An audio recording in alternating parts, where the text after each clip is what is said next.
Bem, muito boa tarde. Agora são 15 horas e 32 minutos. Boa tarde a todos que nos assistem no canal Escola da Vida Maior aqui no YouTube e também Escola da Vida Maior, o perfil do Instagram. Sejam todos bem-vindos. Meu nome é Sidney Cabral, administrador de ambos os canais de comunicação.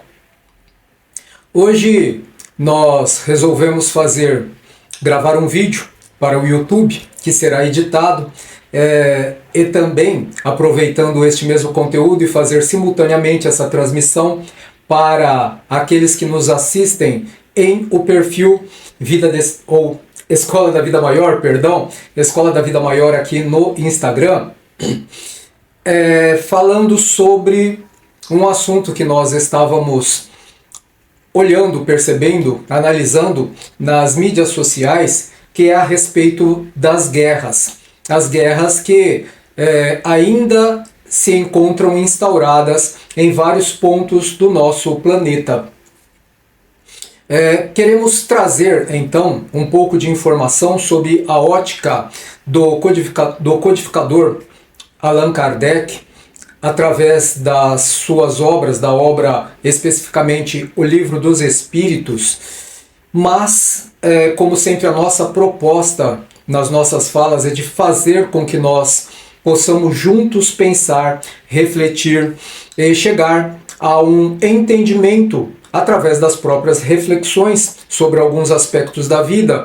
Nós pontuaremos alguns aspectos do Livro dos Espíritos, mas também falaremos a respeito da nossa situação atual, porque nada melhor para o aprendizado do que não apenas a leitura, o estabelecimento do conhecimento através do esforço intelectivo, mas que esse esforço intelectivo deve ser composto ou robustecido por aspectos da nossa vida cotidiana, porque só assim as coisas farão sentido para nós. Desta maneira, então, nós pegaremos, por exemplo, a guerra da Ucrânia e lembraremos um passado não tão distante, em que houve um personagem chamado Stalin, Joseph Stalin, que foi o governante, digamos assim, para não usar uma palavra pejorativa, que seria o ditador, mas o governante da antiga União das Repúblicas Socialistas Soviéticas.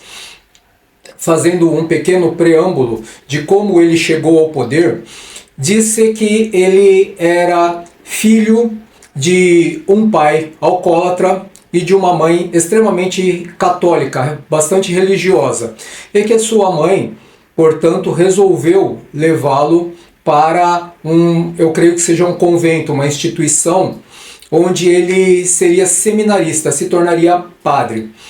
Chegando então naquela instituição, mais ele descobriu que haviam muitas pessoas também na mesma condição que ele, de alunos seminaristas, bastante revoltados com a situação atual do seu país, da sua região. E, portanto, estas pessoas tinham um condão revolucionário e ele se sentiu envolvido por estes revolucionários. Desta maneira é que ele passou a dar mais atenção à própria revolta do que ao objetivo para o qual sua mãe o teria entregue àquela instituição religiosa, que era de se tornar ou se formar padre.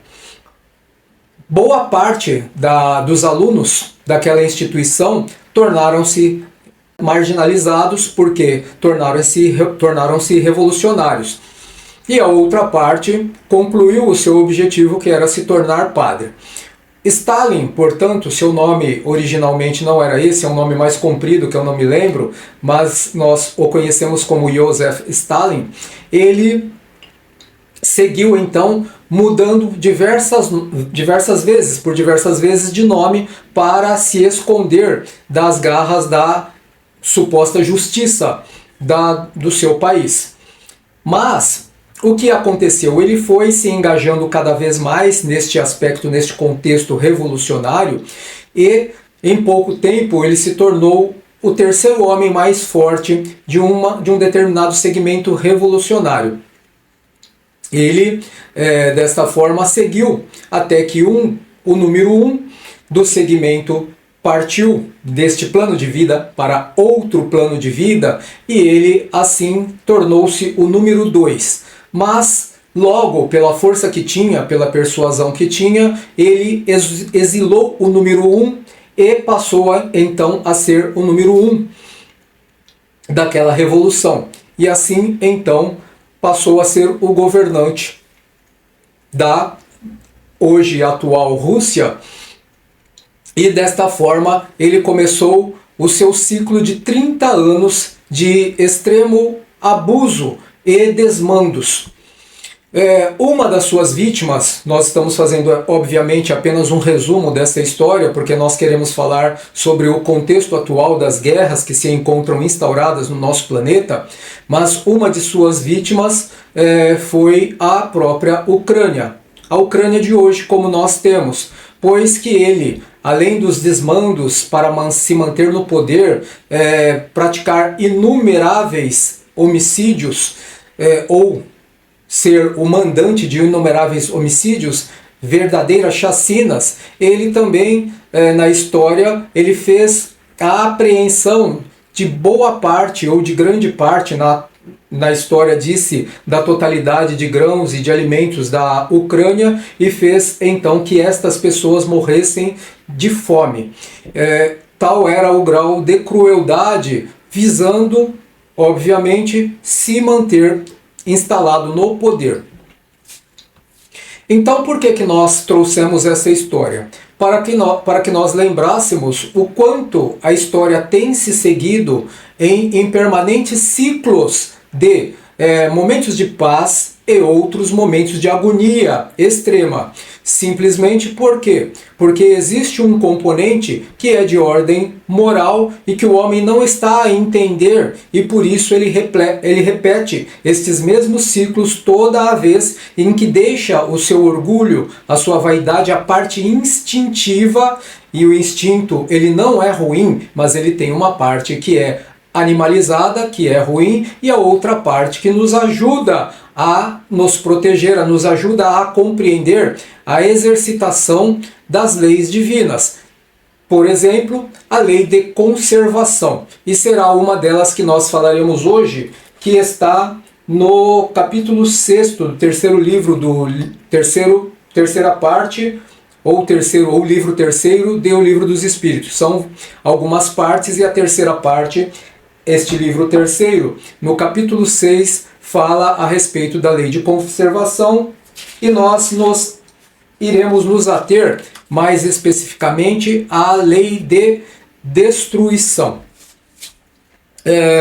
Nós lembramos que Lavoisier disse o seguinte, que energia é uma coisa que não pode ser criada, mas também é uma coisa que não pode ser destruída. A energia apenas pode ser transmutada, ou seja, modificada. Tudo que nós temos, então, enquanto energia no nosso planeta, são todas as coisas que nós podemos ver, sentir e tocar. Por quê? Ver, sentir e tocar. Estas coisas que eu vejo, sinto e toco, são energia? Sim, são energia noutro estado, num estado apropriado ao plano da matéria ou vida material. Todas as coisas se movimentam, a energia se movimenta e em se movimentando ela gera formas. E as formas no estado mais densificado é o que nós chamamos de matéria. O nosso próprio corpo é formado por matéria. E por que nós estamos falando disso? Quando estamos a falar de destruição, estamos a falar de guerra. Simplesmente porque muitos de nós questionamos o porquê das guerras acontecerem até hoje. Por que tanta destruição? Por que tanto caos? Onde está a providência divina que não nos permite um momento, ou pelo menos uma estabilidade entre os momentos de mais caóticos e os momentos de paz. Qual seja, um momento maior, mais ampliado, mais avultado de possibilidades de paz e que estas guerras cessem rapidamente. Onde está a providência divina? Acontece que, como nós falamos que a energia é transmutada, é necessário para que se estabeleça a ordem um certo equilíbrio. Vamos dar um exemplo para que possamos entender o que eu estou querendo dizer.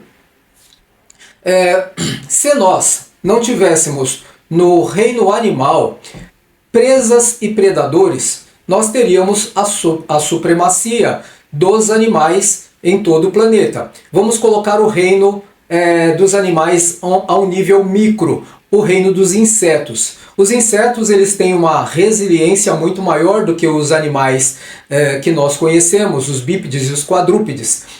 Portanto, se nós não tivéssemos uma forma de contingência para estes animais, e a contingência natural são os próprios predadores, nós teríamos insetos e micro-organismos trazendo doenças e se extinguiria ou se tornaria, se eximiria,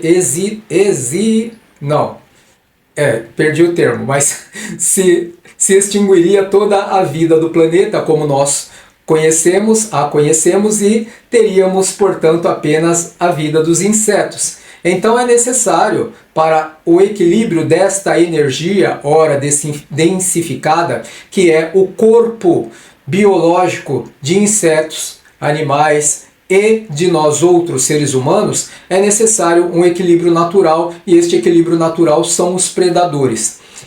Na vida humana, portanto, quando nós falamos de guerra, nós não estamos falando de um equilíbrio natural apenas, mas quando falamos de vida humana, lembramos que nós somos os seres mais perfeitos da criação, porque nós temos um atributo que nenhum outro ser tem, que é o atributo do pensamento, que nos confere a racionalidade. De tal sorte que, sendo racionais, nós temos que fazer de tudo para utilizarmos bem os recursos que nos são oferecidos no planeta, para termos maior qualidade de vida de uma forma coletiva. Enfim, fraterna, com amor. A lei do amor é a lei que rege a harmonia do planeta e também do universo. Então, dentro deste princípio, se nós entendermos que a lei do amor dá equilíbrio a todas as coisas, quando aprendermos verdadeiramente a amar, obviamente as guerras cessarão. Mas qual é a utilidade então da guerra no presente momento? As guerras, elas estão atreladas ao momento evolutivo da humanidade terrena. E guerra é sinônimo de desinteligência quando nós percebemos que a parte instintiva, não a boa parte instintiva que nos confere a segurança, a conservação, mas a parte instintiva que nos confere a animalidade ou que nos coloca mais próximos do nosso ciclo de animalidade, é ela que está regendo as nossas vidas. Então, como nós mencionamos Stalin, que sucedeu Lenin, nós também mencionamos vários outros governantes que estão à frente dos seus países. Obviamente não sairemos mencionando ou nomeando cada um destes governantes, porque estamos em um canal voltado para espiritismo e não política. Separemos as coisas bem neste canal. Nós não nomearemos, mas que todos, neste momento, deverão estar fazendo as suas celebrações e as suas conexões com o tema abordado, com o momento da nossa fala e também com os aspectos que estão se desenrolando no mundo afora. Então nós temos governantes à frente de países que não são ponderados quanto à sua responsabilidade de administradores ou gestores de uma determinada nação, onde deixam a parte instintiva, animalizada, falar mais alto. O desejo de mando, a gana por poder. E desta forma, eles não mensuram a gravidade de seus atos quando ou enquanto estão dando ordens, e estas ordens delineam uma série de fatores caóticos ou destrutivos. Nós temos voltando para a Ucrânia, agora a retirada do contingente americano e deixando a Ucrânia sem um forte poderio bélico. A responsabilidade, lembrem novamente, nós não estamos mencionando nada sobre política, nem estamos fazendo apologia para esta ou aquela nação. Nós estamos tentando fazer uma reflexão para que nós possamos entender a parte que nos cabe dentro deste processo de vida humana. Nós não estamos a guerrear, nós não estamos a interferir, mas mais adiante nós falaremos o que nós poderemos ou deveríamos fazer em tais circunstâncias. Então, quando a Ucrânia se vê suprimida dos recursos que a outra nação lhe oferecia, lhe ofertava,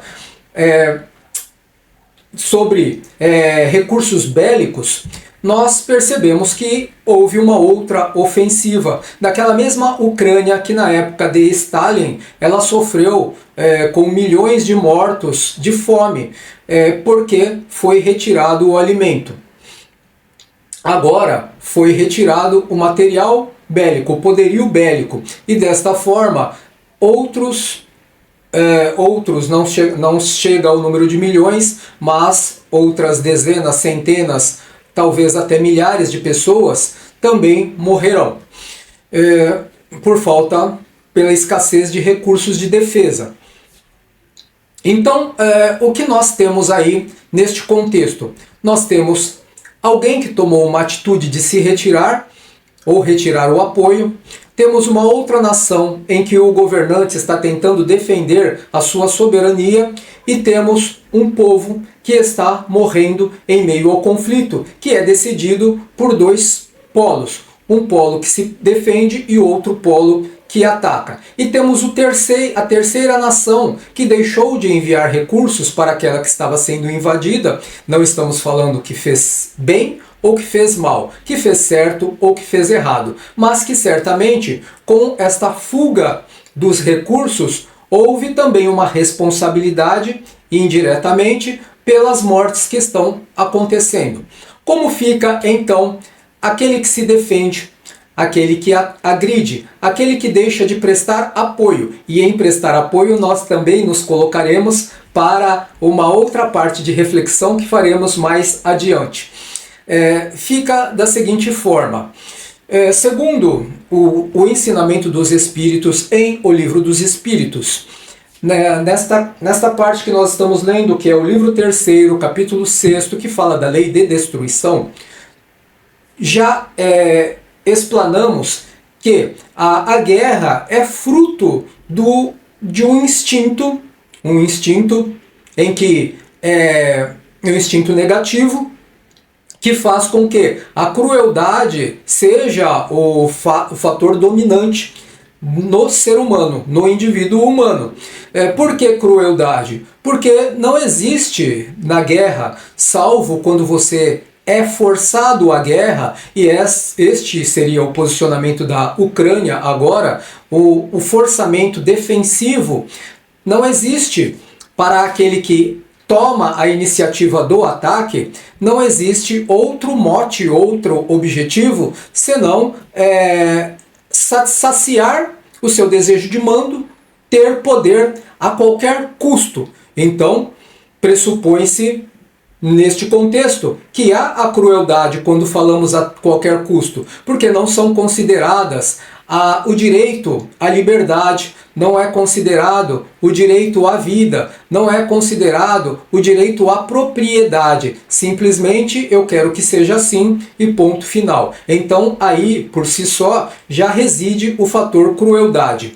Então, para aquele que é o cruel ou invasor, quais são as consequências na vida espiritual? As consequências, obviamente, como Jesus nos ensinou, que o céu e a terra não passarão até que se pague o último ceitil, será o comprometimento em existências expiatórias que se prolongarão por muito tempo. Porque nós não estamos falando de um único crime. Quando falamos de guerra, vários crimes acontecem. Um dos crimes, por exemplo, não a invasão propriamente dita, mas as repercussões dessa invasão é que haverá fome, haverá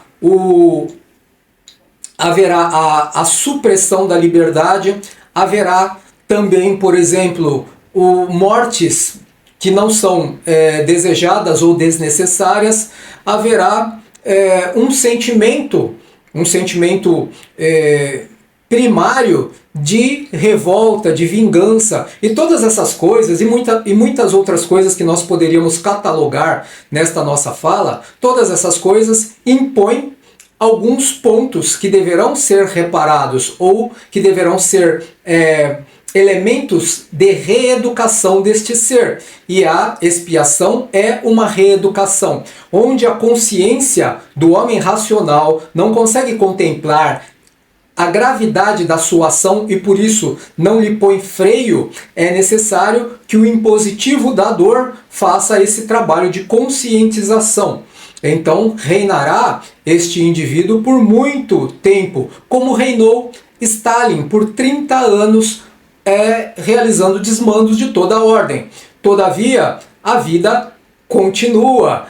Nós falamos que a vida é feita de energia, ou seja, a vida é energia em movimento. E então, sendo energia em movimento, nós entendemos os ciclos. O ciclo de hoje é o ciclo do poder. O ciclo de amanhã será o ciclo da reparação. E a reparação será feita por expiação. Poderia ser prova para testar se eu aprendi voluntária e conscientemente o que eu posso fazer, o que eu não posso fazer. Enfim, o refinamento das escolhas. Mas quando eu não me esforço por entender isso, é necessário que o próximo estágio seja de expiação. Um forçamento para que a consciência se expanda. Não é uma lei de olho por olho e dente por dente, mas algo bastante inteligente, uma lei bastante inteligente que nos dá a oportunidade de experimentar várias coisas na vida e dessas experimentações nós tomarmos melhores decisões. Ou seja, refinarmos as nossas escolhas, o nosso livre-arbítrio. Quando isso não acontece em uma existência, em duas existências, e só está me trazendo mais débitos, mais comprometimentos, aí vem o mecanismo abençoado, o mecanismo divino da dor, para que eu sinta aquilo que eu não tive empatia sobre o outro, sobre aquilo que eu fiz o outro passar. Então eu sinto na própria carne, no meu próprio revestimento energético mais denso, um revestimento próprio desse nosso estado encarnatório, ou seja, deste estado de alma que no momento é o plano físico. Então, esta é a parte do agressor dentro de um cenário de guerra. O cenário daquele que se defende. Ele será punido, entre aspas, não é uma punição, e sim a reeducação, a expiação. Ele passará por expiação por ter tirado vidas enquanto se defendia, ou defendia a soberania do seu país. Sim e não. Sim, porque se ele também, na sua mobilização de defesa, agiu com crueldade, que não é necessária, se ele não teve compaixão ou não foi complacente com o seu adversário, com os seus agressores. De que forma? Ele poderia, por exemplo, capturar inimigos, tendo essa possibilidade sem sofrer risco de vida. Mas ele optou por tirar a vida dos seus inimigos porque os achou que é imerecida a permanência na vida quando eles foram agressores do seu país ou contra o seu país. Então, havendo crueldade, sim, haverá sempre a expiação. Mas a defesa, pura e simplesmente, impõe aqui neste capítulo 6º do livro 3º do Livro dos Espíritos, antes da lei de destruição, salvo engano, deixa eu só virar aqui para não passar. Sim, antes do capítulo. No capítulo 5, que é o capítulo anterior, fala da lei de conservação. E na lei de conservação, nós temos que, dentre este controle, qual é o controle? Lembram que nós falamos do predador e da presa? Dentre este controle, a guerra se afigura como um verdadeiro movimento de presa e predador. Então, a presa tem o direito de fugir, a presa tem o direito de se contrapor à agressividade, lutando pela vida, e às vezes vai machucar o agressor ou o predador. Nós vemos isso, por exemplo, em alguns vídeos que passam no YouTube, os leões perseguindo as girafas ou perseguindo os búfalos, e às vezes há uma reviravolta na situação. Eles não conseguem a caça e acabam se ferindo, e alguns leões se ferem mortalmente com coices de girafa, com chifradas de búfalo, ou de uma manada inteira que vem em defesa de um outro indivíduo que pertence àquela coletividade. Então, na guerra, aquele que se defende e acaba tirando uma vida, ele não passa por expiação. Ele poderá passar por uma prova, porque o que Deus considera não é o fato em si, a circunstância em si, mas o que Deus considera em cada um de nós é algo que se chama intenção. Então, na intenção de defesa, eu posso tirar a vida de outrem.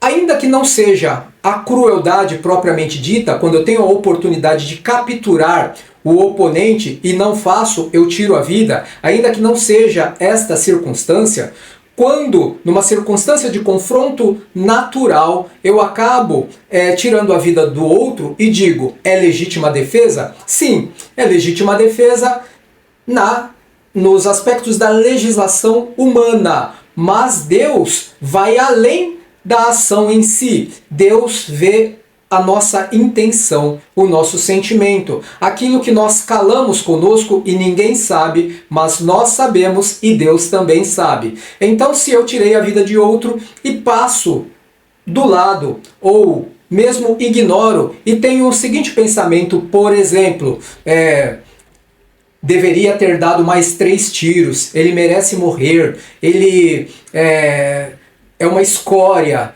é um animal, né? Animais não merecem a vida. Se eu tiver qualquer pensamento que me aproxima muito mais do instinto negativo, do animalismo, do que do instinto útil da conservação, da fuga, da luta pela sobrevivência, estes pensamentos serão a minha, entre aspas, condenação à expiação, a um novo ciclo energético no plano terreno ainda, onde eu terei que passar por esta reeducação que se chama expiação, para que então eu possa refinar a minha forma de pensar, ou seja, melhorar a minha consciência sobre a vida, ser mais complacente, mais piedoso, cultivar elementos que me ajudem a construir o amor. O amor, como dissemos, que é a força equilibradora de tudo que existe no universo. Então, falamos da situação do agressor, falamos da situação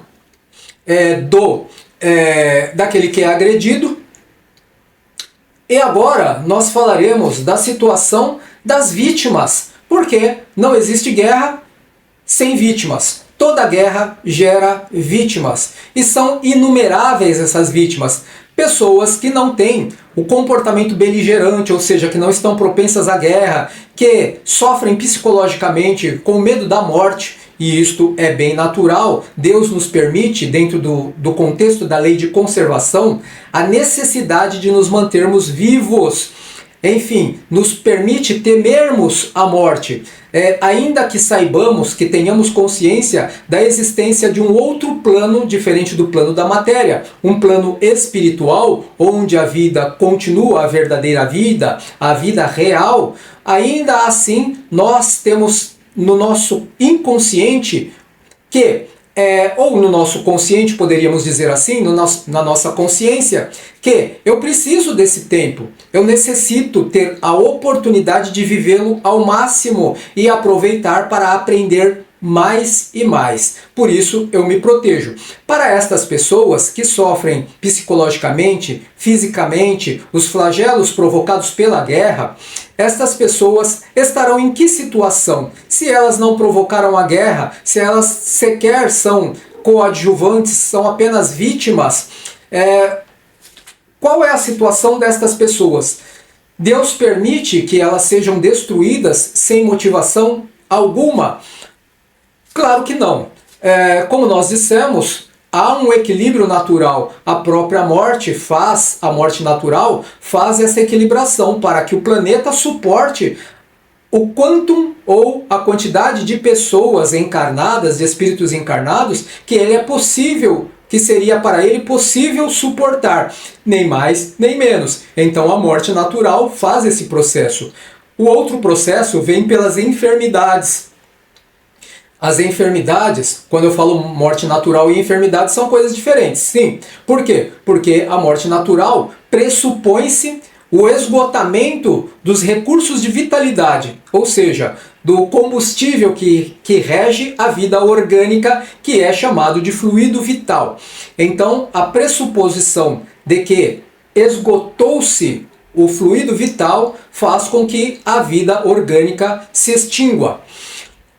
O outro aspecto é o das enfermidades. Por que há enfermidades, Senhor? As enfermidades existem por dois motivos. Primeiro, para exercitar o campo intelectual do indivíduo humano na área das ciências, para que ele aprimore a sua forma de enxergar o mundo e a sua forma de raciocinar, e também melhore em seu comportamento como indivíduo humano o campo dos sentimentos, se importando com o outro, não apenas consigo mesmo. Então, sentindo prazer em novas descobertas que ajudem a prolongar a longevidade.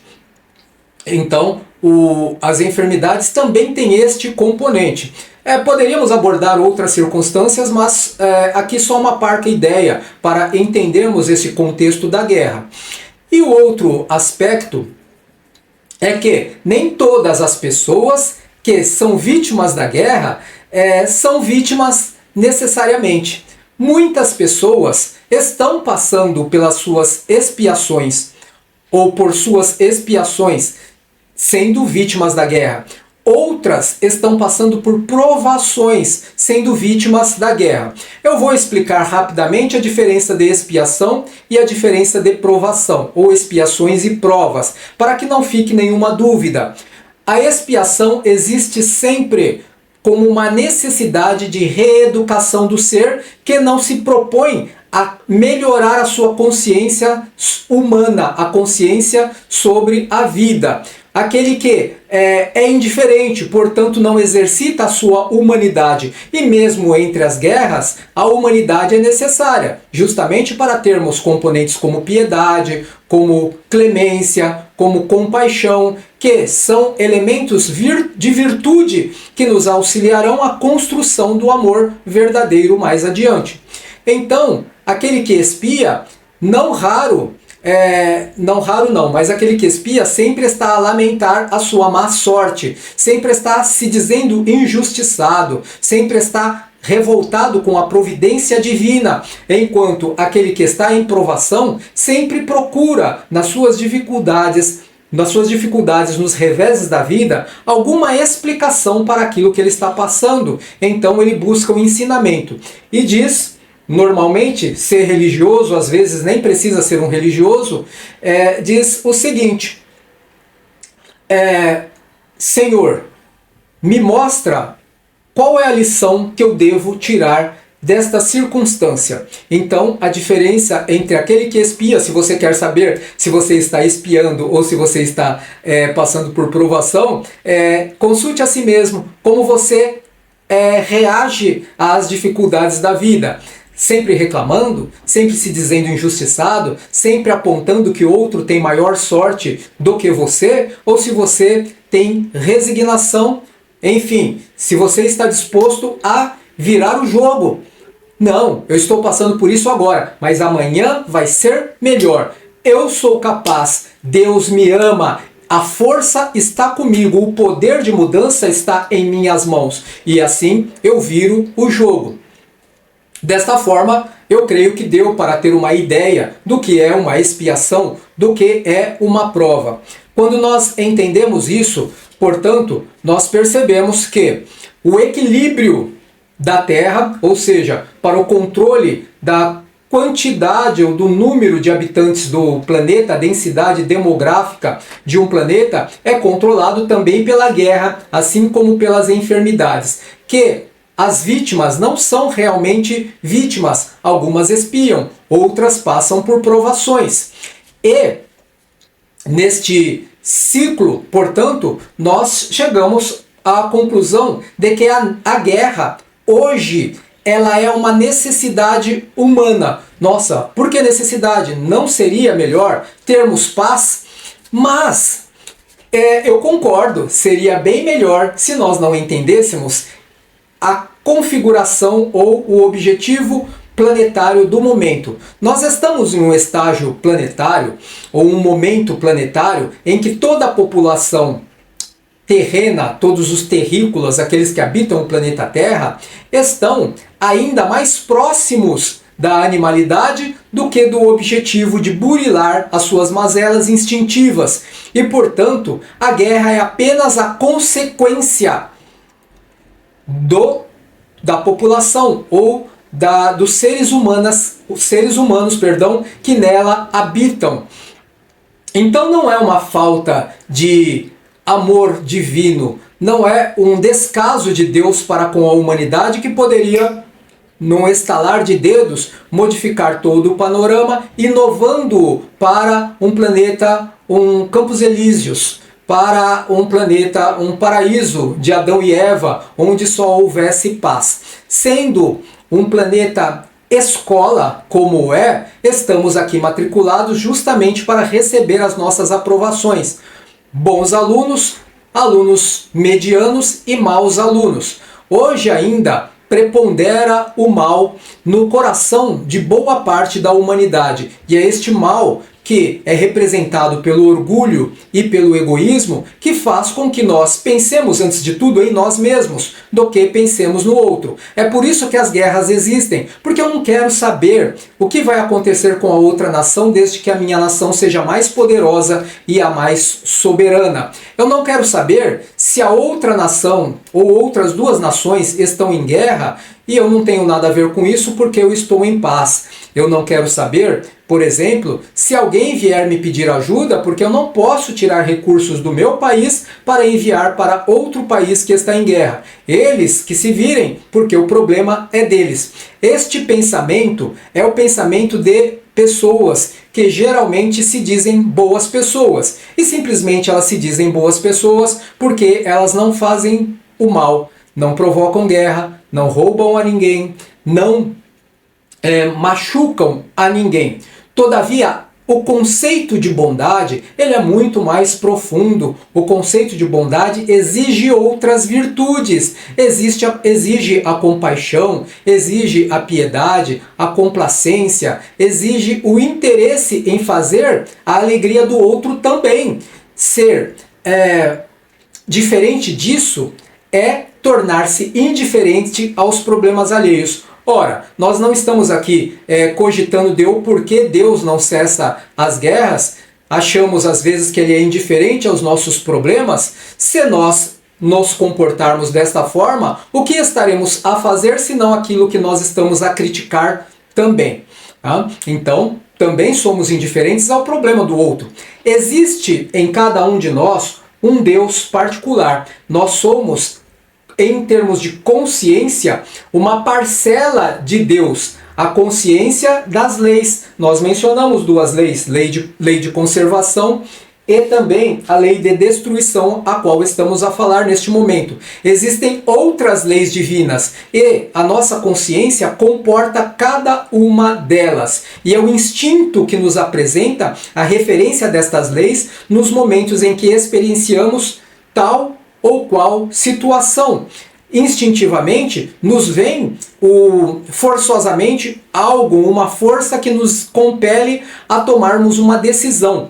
A decisão poderá ser equivocada ou a decisão poderá ser acertada, de acordo com o meu entendimento ou o grau de consciência que eu tenho sobre a vida.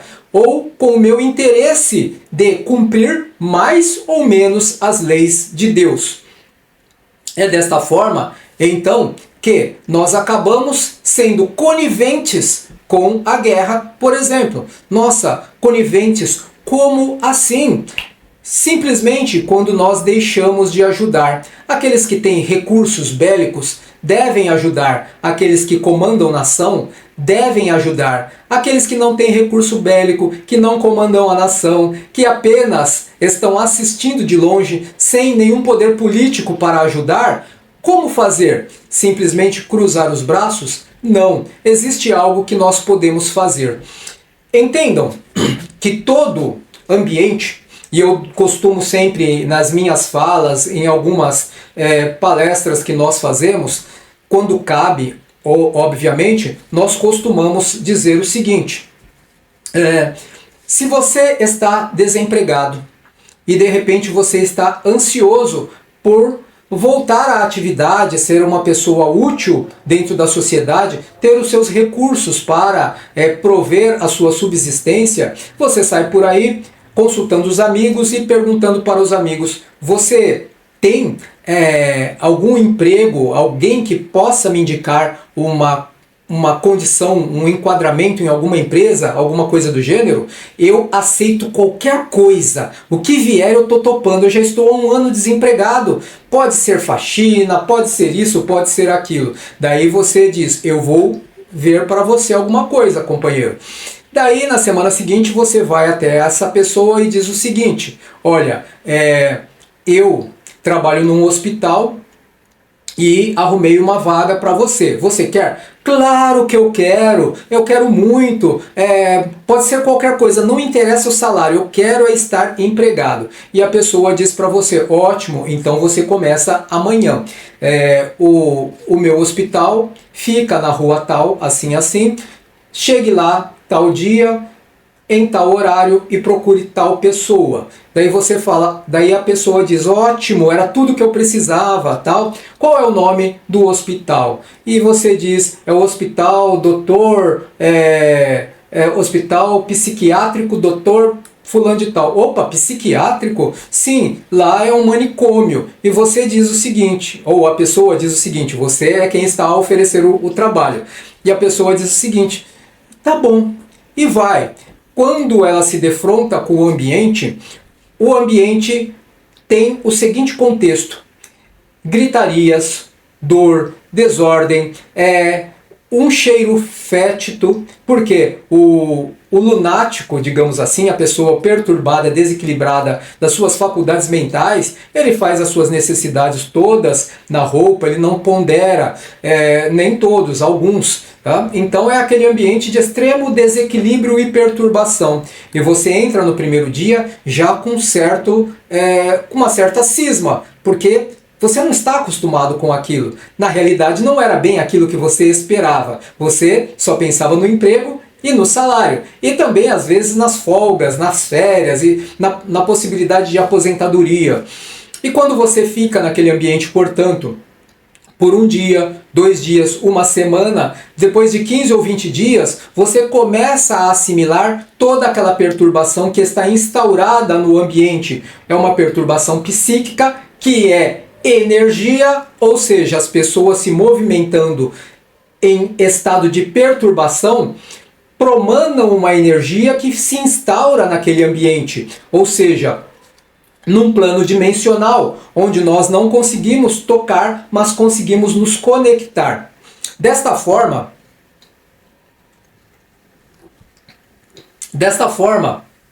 nós concluímos que em pouco tempo, se você não estiver lá por amor, por consciência, por responsabilidade, por compaixão, ou enfim, por virtudes que você está aprendendo a desenvolver ou outras que você já tem desenvolvida, se você estiver apenas buscando o aspecto material, o seu orgulho, o seu egoísmo vai fazer com que você refute tudo aquilo. Ou você vai pedir demissão, ou você vai começar a ser agressivo e mal-humorado, vai até praticar agressividade contra os internos, escondido ou não.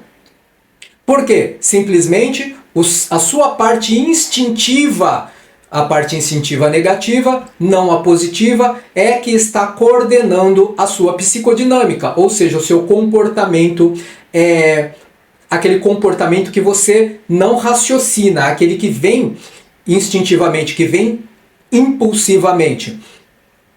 Então, o que nós podemos fazer nestas situações? Este contexto do hospital psiquiátrico é o contexto da guerra. Lá as pessoas estão enlouquecidas. Quanto mais houver violência, mais perturbados serão as vítimas e mais perturbados estarão os governantes. Enquanto não se quebrar essa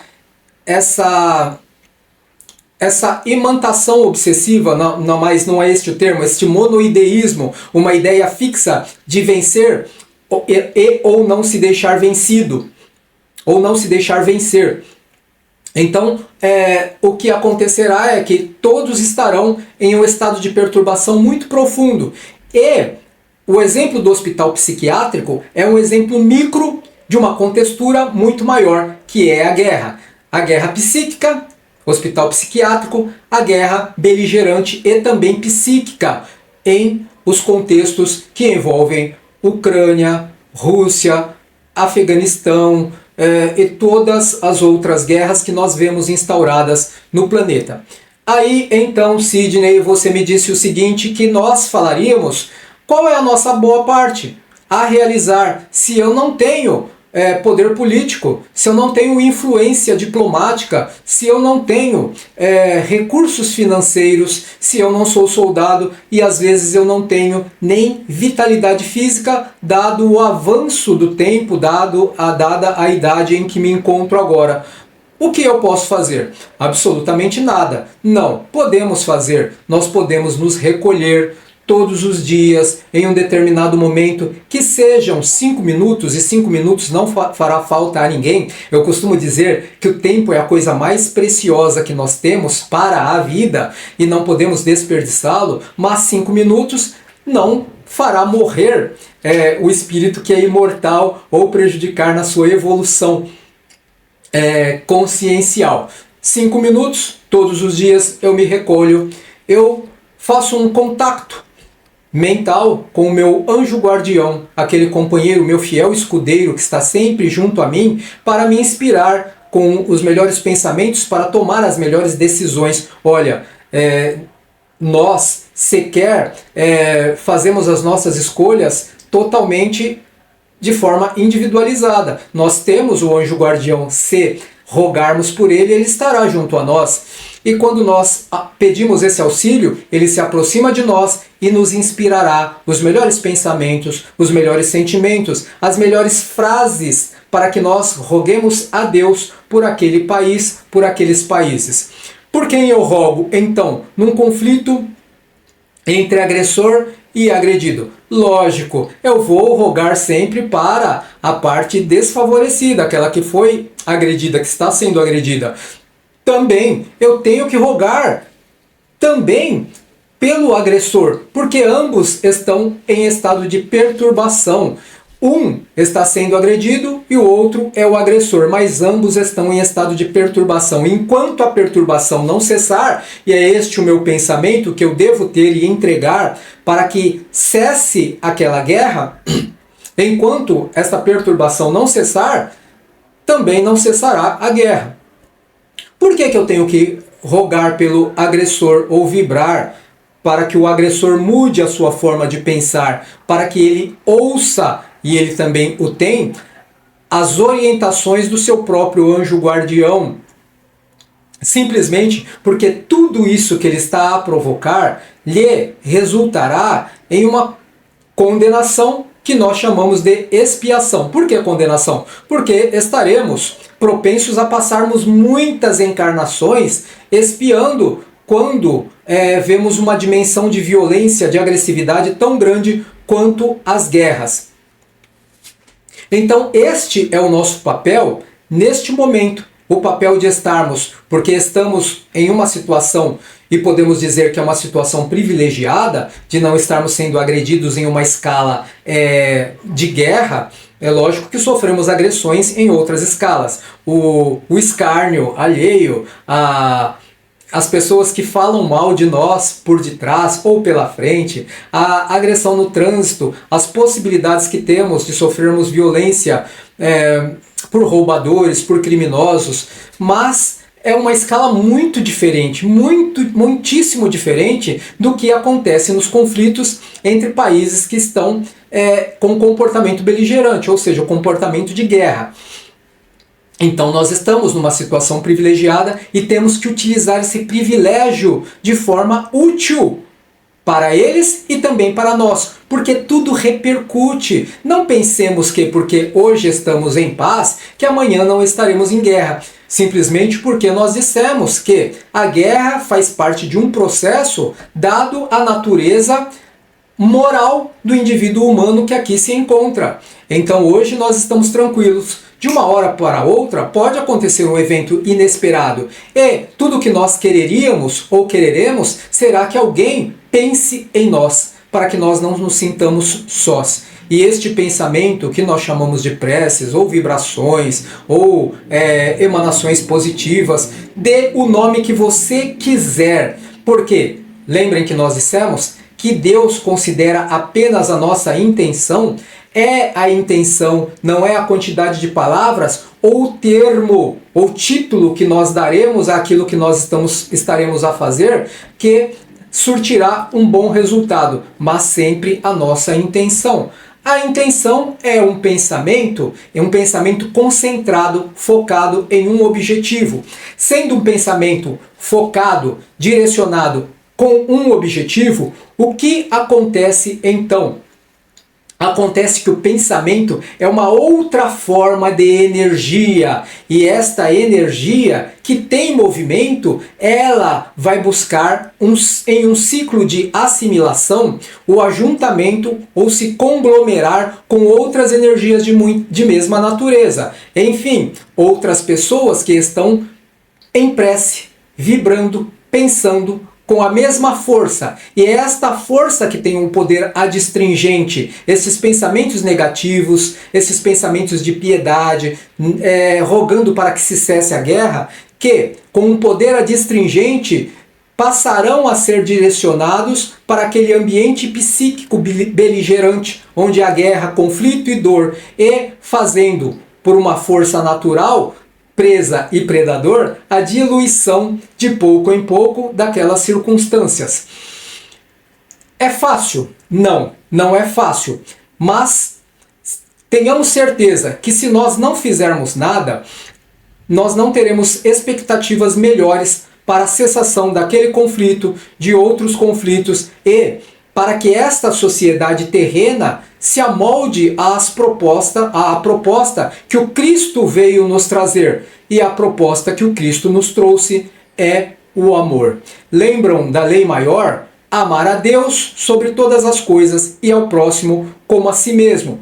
Em o Evangelho de João, João diz: não é possível amar a Deus se eu odiar o meu semelhante, o meu irmão. Porque como eu posso amar a Deus, aquele que eu não conheço? O termo conhecer se refere àquele que está muito acima de nós, portanto, às vezes, dependendo do meu estado psíquico ou moral, está distante de mim, distante do meu coração.